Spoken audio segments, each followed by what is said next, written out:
मेरे छोटे भाई समान, आपके चहेते दार्जिलिंग लोकसभा कॉन्स्टिट्यूंसी से member of parliament Raju Bista ji और पूरा गोरखा समाज, सिर्फ दार्जिलिंग नहीं, हिंदुस्तान के अंदर में जितना गोरखा समाज है उसका गौरव, और हमारा पुराना दोस्त विमल गुरुंग जी, हमारे बीच में काफ़ी सीनियर लीडर मौजूद हैं, नीरज जिम्बा जी, x MP RB Rai ji, मान गिशिंग जी, दवा फखरीन जी, विकास राय जी, प्रोफेसर महेंद्र P लामा जी और अन्य वरिष्ठ यहाँ समाज में काम करने वाला हमारे बीच में आज मौजूद है। मैं बहुत लंबा नहीं बोलूँगा, 5-6 मिनट मैं सिर्फ अपना दिल का बात कहना चाहता हूँ। यहाँ मेरे छोटे भाई समान राजू बिष्ट के लिए मोदी जी का गारंटी लेकर के मैं आपके बीच में आया हूँ। आज जो विमल गुरुंग जी ने जो बातें कही, राजू बिष्ट जी ने जो आपको अपना अभी जो बात बताया, उसको पूरा करने के लिए, 100% लागू करने के लिए इस देश का एक सीनियर मिनिस्टर, एक कैबिनेट मंत्री, मोदी जी का कैबिनेट का साथी होने के नाते नरेंद्र मोदी जी की ओर से पूरा करने के लिए गारंटी मैं दे करके जाना चाहता हूं। गोरखा समाज के लिए मुझे कहने के लिए बहुत कुछ है, क्योंकि हमारा बचपन से गोरखा समाज के साथ हम लोग उठक बैठक साथ में रहा है और बड़ा पला। और दिल्ली में हो या दुनिया में, मैं जब इंग्लैंड गया था वहाँ का गोरखा समाज मुझे मिलने आया। मैं जब ऑस्ट्रेलिया में गया वहाँ भी गोरखा समाज से मेरा मुलाकात हुआ, अमेरिका में भी, और पूरा देश भर में। आसाम में गोरखा का पॉपुलेशन बहुत ज़्यादा है, मेरे राज्य में भी, अरुणाचल प्रदेश, और जितने भी गोरखा समाज हमारे देश में है उनसे मैं बीच बीच में मिलते रहता हूँ। और आपने पिछले बार इतना अच्छा MP बनाया, आज मैं फक्र से आपको बताना चाहता हूँ, हमारे छोटे भाई राजू बिष्ट आज पार्लियामेंट के अंदर में गोरखा का आवाज बन करके खड़ा है। और जब भी वो गोरखा का कोई भी समस्या सामने में आती है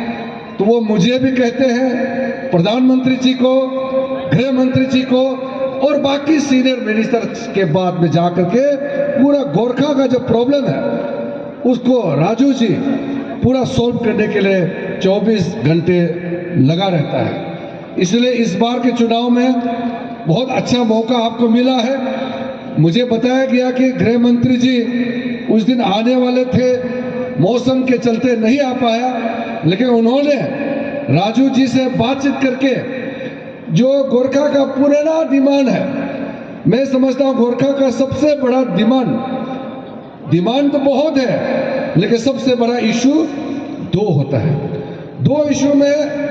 कोई भी समाज हो, गोरखा हो या कोई भी हो, अपना इज्जत, अपना पहचान, अपना जो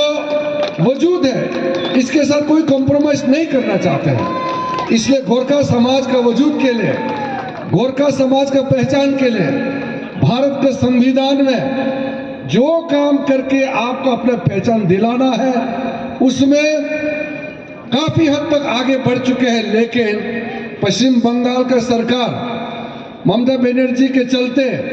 काफी रुकावटें आ रहे हैं, फिर भी मोदी जी का जो गारंटी है कि गोरखा समाज का मान और सम्मान को अगर कोई पूरा करेगा तो सिर्फ नरेंद्र मोदी ही कर पाएगा, कोई नहीं कर पाएगा। इसलिए आपको मैं फिर से आश्वासन देता हूं कि चुनाव के बाद आपके साथ में तालमेल करके विमल गुरुंग जी का गोरखा जन मुक्ति मोर्चा और अन्य गोरखा का जितना समाज का नेता यहाँ बैठा है, सबसे तालमेल करके मैं भी जिम्मेदारी से कहना चाहता हूँ, कैबिनेट में कोई बात आएगा तो, क्योंकि हमारा यहाँ से कोई कैबिनेट मिनिस्टर नहीं है, तो मैं आपका प्रतिनिधि के हिसाब से मैं हमेशा आवाज बनकर के खड़ा रहेंगे। आपके जो अटल बिहारी वाजपेयी के समय में लिंबू राइट का जो तवांग का जो हुआ था शेड्यूल ट्राइब का, उसके बाद जो छूट गया है, उसमें मैं जब कानून मंत्री था इस देश का, हम लोगों ने सारा सूची देखा है और गृह मंत्री जी ने आपको सूचना भी दिया है। जो 11 गोरखा जाति जिसको अनुसूचित जनजाति में सम्मिलित करना है, राय, गुरुंग, खास, नेवार, याखा जिसको देवानी कहते हैं, मगर, जोगी, सुनवार, भूजेल, तामी, धीमाल, इन लोगों को अनुसूचित जनजाति में सम्मिलित करने के लिए संविधान में दर्जा देने के लिए प्रतिबद्ध है। और मोदी जी की सरकार आपका पूरा मान सम्मान के साथ पूरा ये काम चुनाव के बाद करेंगे। मैं सिर्फ अपना दिल के बात रखते समय एक बात कहना चाहता हूँ, हमारा देश बहुत बड़ा देश है, दुनिया का सबसे बड़ा जनसंख्या वाला देश भारत देश है। इस देश में समाज के हर वर्ग रहता है, हर जाति के लोग, हर धर्म के लोग, लेकिन कांग्रेस पार्टी ने 60 साल इस देश को शासन करने के बाद कई जाति, कई धर्म ऐसा है जो मेन स्ट्रीम मुख्य धारा से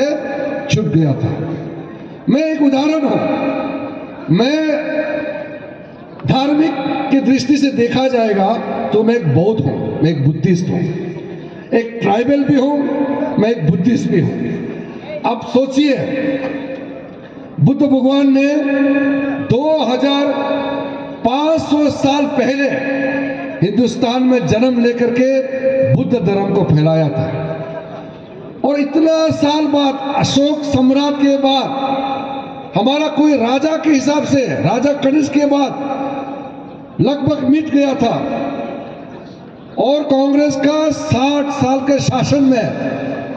कोई हमारा नाम, कोई हमारा पहचान नहीं रखा।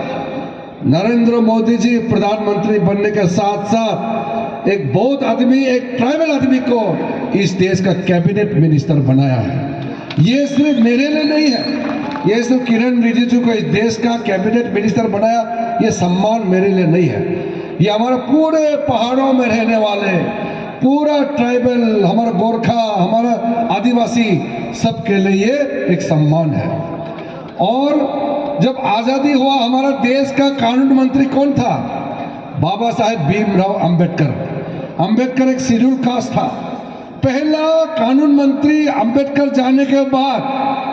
7 साल तक कोई जनजाति, कोई हमारा अनुसूचित जनजाति, शेड्यूल कास्ट, शेड्यूल ट्राइब से कानून मंत्री नहीं बन पाया। फिर मोदी जी ने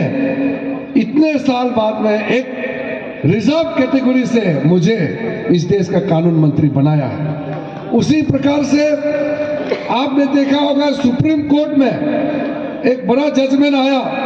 एक बहुत टिप्पणी जो हम लोग ने आपत्ति किया, सिक्किम में जो हमारे इंडियन नेपाली को लेकर के, भारत में रहने वाला गोरखा को लेकर के सुप्रीम कोर्ट में फाइनेंस मैटर में टैक्सेशन को लेकर के एक केस चला। सुप्रीम कोर्ट के 2 जजों का टिप्पणी आया और हमारे भारत में जितना गोरखा है उनको बड़ा दिल में चोट लगा। ये हमारा देश का सर्वोच्च, ये हमारा न्यायालय है, सुप्रीम कोर्ट। जैसे ही सुप्रीम कोर्ट का न्यायालय का टिप्पणी आया, मैं कानून मंत्री होने के नाते तुरंत चीफ जस्टिस ऑफ इंडिया, प्रधानमंत्री जी, गृह मंत्री जी को संपर्क करके हमने अपना अटॉर्नी जनरल, सॉलिसिटर जनरल को बोला कि सुप्रीम कोर्ट का जज का जो टिप्पणी आया है वो हमारे देश के लिए ठीक नहीं है और ये गोरखा समाज के लिए ठीक नहीं है। हमने उसको तुरंत एफिडेविट बना करके सुप्रीम कोर्ट में फिर से केस दायर करके सारा जजमेंट को फिर हमने चेंज करवाया और गोरखा नेपाली जाति को हमने पूरा फिर से सम्मान देने का काम किया है। क्योंकि इस देश में गोरखा जो नेपाली इंडियन नेपाली बोलते हैं, जो हम लोग गोरखा बोलते हैं, इसको किसी से भी कम हम लोग नहीं आंक सकते हैं। गोरखा समाज ने हमारा देश के लिए जो निछावर किया है, जो सेक्रीफाइस किया है, जो कुर्बानी दी है, उसको बराबर करना बड़ा मुश्किल है। नेपाली समाज का, गोरखा समाज का, ये हमारा दिल में रहना चाहिए। कोई भी गोरखा समाज का खिलाफ एक भी शब्द बोलेगा तो हम उसको कभी भी बर्दाश्त नहीं करेगा। इसलिए मैं गारंटी देता हूं, हमारे सांसद राजू बिष्ट जी के साथ मिलकर के इस पूरा पहाड़ी इलाका और नीचे जो फुट हिल्स में है, डुअर्स में है, सिलीगुड़ी से लेकर के सारा इलाका आप समझ लीजिए, मैं भी आपका साथ देने के लिए राजू बिष्ट भाई के साथ में उनके साथी बनकर के, उसका बड़ा भाई बनकर के आपका साथ खड़ा रहूंगा। बहुत पॉइंट है, दार्जिलिंग और ये खरसोंग एरिया इलाका के लिए करोड़ों का पैसा पश्चिम बंगाल को जो दिया है, मेरा पास पूरा डॉक्यूमेंट है। मैं अभी रास्ता में भी देखा, कल भी देखा, इतना पैसा भेजने के बाद ममता बनर्जी का जो सरकार है, सारा का सारा पैसा इधर उधर करके आप तक नहीं पहुंचा रहा है। मुझे बड़ा चिंता है। मैं इसको डिटेल में इसलिए नहीं कहूंगा,